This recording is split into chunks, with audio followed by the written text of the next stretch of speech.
രാവിലെ 6:30 എഴുന്നേറ്റ് 11 മണിക്കുള്ളിൽ ഒരു 6 തരം കറി ഞാൻ ഉണ്ടാക്കി.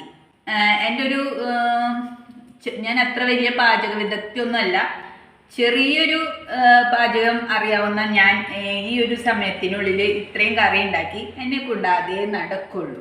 അത് കൂട്ടി സന്തോഷമായിട്ടൊരു ഓണം ആഘോഷിക്കുകയാണെന്ന് പറയാൻ പറ്റില്ല. ഓണം നമ്മൾ ഉണ്ണാണ്. കാളൻ, ഇഞ്ചിക്കറി, ഇഞ്ചിമ്പുളി എന്നാണ് തൃശ്ശൂർക്കാർ പറയുക. നമ്മൾ ഇഞ്ചിക്കറി എന്നും പറയും, പുളിയിഞ്ചി എന്നും പറയും.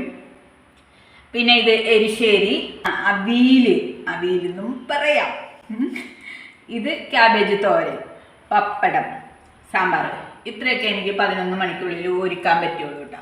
നമ്മൾ തന്നെ നമ്മുടെ വീട്ടിൽ കുറഞ്ഞ സമയത്തിനുള്ളിൽ കുറഞ്ഞ വിഭവങ്ങൾ ഞാൻ തന്നെ തയ്യാറാക്കി നമ്മുടെ കുടുംബക്കാർ കഴിക്കുമ്പം അതൊരു പ്രത്യേക സന്തോഷം തന്നെയല്ലേ.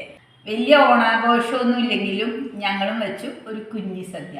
ലോകമെമ്പാടുമുള്ള എല്ലാ മലയാളികൾക്കും എൻ്റെ ഹൃദയം നിറഞ്ഞ ഓണാശംസകൾ.